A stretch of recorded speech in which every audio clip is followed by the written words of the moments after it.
Panzer IV, Germany's most important tank of the Second World War, often overlooked because it lacked the fearsome reputation of Tiger tanks.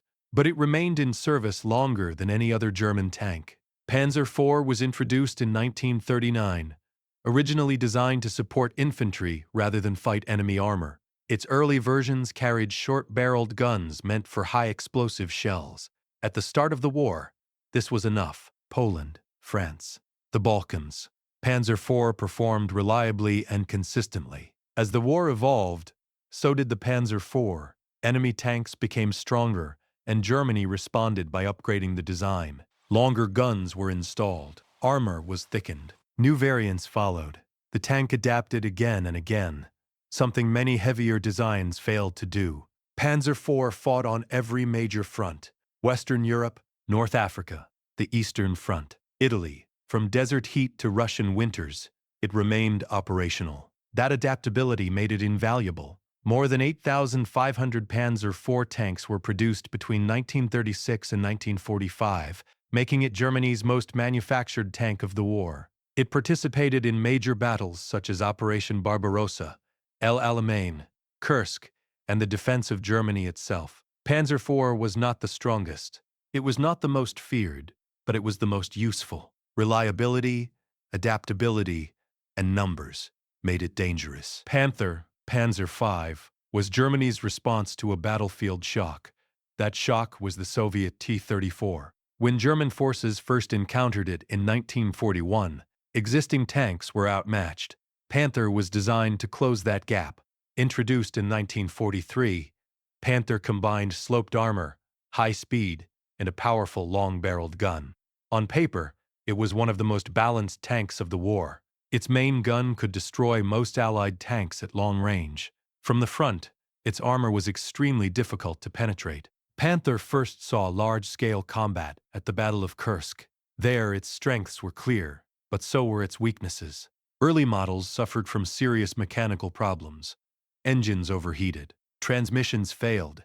Many Panthers were lost without ever meeting the enemy. As production improved, reliability increased. Later versions performed far better. On the Eastern Front, Panthers became highly effective defensive weapons. In skilled hands, they were deadly. In poor conditions, they were difficult to maintain. Between 1943 and 1945, approximately 6,000 Panthers were produced. They fought in major battles across the Eastern and Western fronts, including Normandy, Ardennes, and the defense of Germany. Panther was powerful. But power came with complexity. When it worked, it dominated. When it failed, it stopped. Efficiency decides wars, not perfection. Panzer III was the backbone of Germany's armored forces at the start of the Second World War. Designed in the mid-1930s, it entered service in 1939 as Germany's primary tank for fighting other tanks. Early Panzer III models were well-balanced for their time. They were fast, reliable, and easy to maintain. During the invasions of Poland and France, Panzer III performed effectively against most opponents. Its crews valued its mobility and communication systems, which were superior to many enemy tanks. As the war expanded, Panzer III was upgraded with larger guns and thicker armor. These improvements kept it competitive through 1941 and 1942, including during Operation Barbarossa on the Eastern Front. But enemy tanks evolved faster. The appearance of the Soviet T-34 exposed Panzer III's limitations. By mid-war, further upgrades were no longer practical. The design had reached its limits.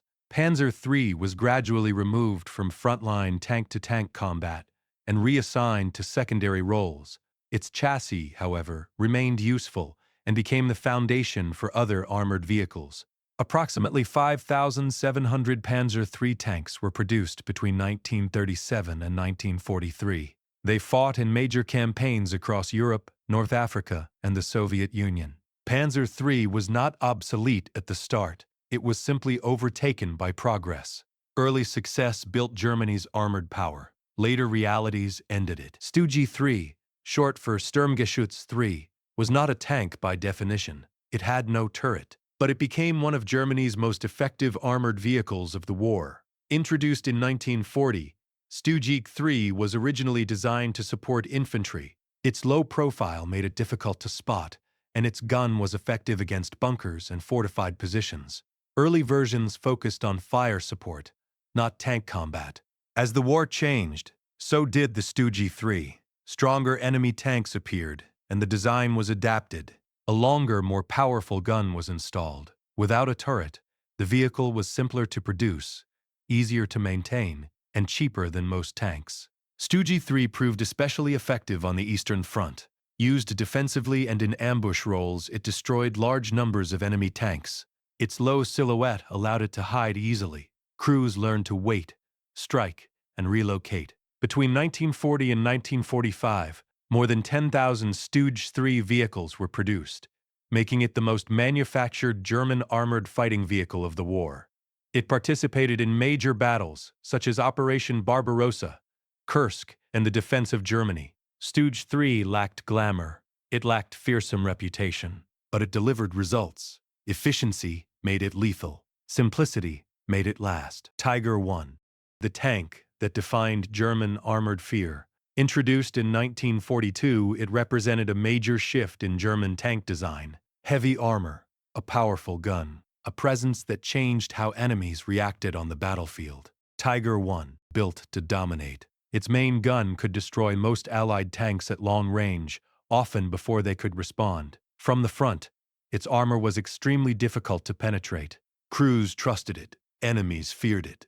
Tiger I first saw combat on the Eastern Front near Leningrad, then later in North Africa, Italy, and Western Europe. It played key roles in battles such as Kursk, Tunisia, Normandy, and the Ardennes Offensive. Tiger I came with serious limitations. It was slow. It consumed large amounts of fuel. Repairs were complex. Transportation was difficult, especially on damaged roads and weak bridges.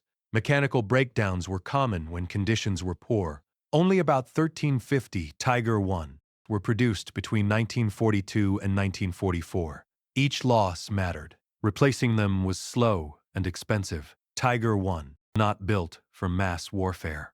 It was built for battlefield superiority. When properly supported, it was devastating. When isolated or undersupplied, it was vulnerable. Fear made Tiger I legendary. Logistics limited its true impact. Tiger II, also known as the King Tiger, was the most powerful German tank to see combat during the Second World War. Introduced in 1944, it was designed to combine the heavy armor of the Tiger I with the sloped armor concepts used on the Panther. From the front, Tiger II was extremely difficult to destroy. Its long-barreled gun could penetrate almost any Allied tank at long range. On paper, it was nearly unstoppable. In direct combat, it often dominated. Tiger II first entered combat on the Eastern Front, then later in Western Europe. It fought during the Normandy campaign, the Ardennes Offensive, and in the final defense of Germany. When properly positioned, it could halt entire advances, but Tiger II suffered from the same problems that plagued many late-war German designs. It was extremely heavy. Mechanical failures were frequent. Fuel shortages limited mobility. Many were abandoned or destroyed by their crews when repairs were impossible. Between 1944 and 1945, only about 490 Tiger II tanks were produced. That number was far too small to influence the outcome of the war. Tiger II was terrifying in battle. But war is not decided by strength alone. Too heavy, too complex, too late. Power without sustainability changes nothing. Jagdpanther was one of Germany's most effective tank destroyers of the war. Built on the Panther chassis and introduced in 1944, it combined strong armor, mobility, and a powerful gun in a single platform. Unlike heavier designs, Jagdpanther was relatively fast and well-balanced. Its long-range gun could destroy almost any Allied tank before being detected. From defensive positions, it was extremely dangerous. In ambush, it was lethal. Jagdpanther was designed specifically to hunt tanks. It did not rely on numbers. It relied on positioning, accuracy, and surprise. The vehicle first saw combat on both the Eastern and Western fronts in the final stages of the war. It was used during the fighting in Normandy, the Ardennes Offensive, and in the defense of Germany itself. When used correctly, Jagdpanther earned a strong reputation among crews and opponents alike. But timing worked against it. Production began late. Resources were limited. Repairs were difficult under constant pressure. Between 1944 and 1945, only about 400 Jagdpanthers were produced. That was not enough to change the course of the war. Jagdpanther was efficient. It was deadly. But it arrived too late. Quality mattered. Numbers decided everything. MAWS was the heaviest armored vehicle ever built. Designed during the later years of the Second World War, it represented an extreme idea. That idea was simple. Bigger meant safer. Weighing over 180 tons, MAWS was unlike anything else on the battlefield. Its armor was extraordinarily thick. Its gun was powerful. On paper, it was nearly indestructible from the front. But reality was different. MAWS was too heavy for most bridges, too slow for mobile warfare, too complex to maintain. Only 2 prototypes were completed between 1944 and 1945. It never entered real combat. Movement required special preparation. Fuel consumption was extreme. Mechanical problems were constant. As Allied forces advanced, the project became impossible to continue. The prototypes were eventually destroyed or captured before they could be deployed effectively. MAWS did not fail because it lacked power. It failed because it ignored limits. It represents a lesson repeated throughout military history. Engineering without practicality leads nowhere. War does not reward excess. It rewards balance. MAWS was not a weapon of victory. It was a warning. Bigger does not mean better. If this helped you understand history better, subscribe for more facts. Stay curious. Stay healthy.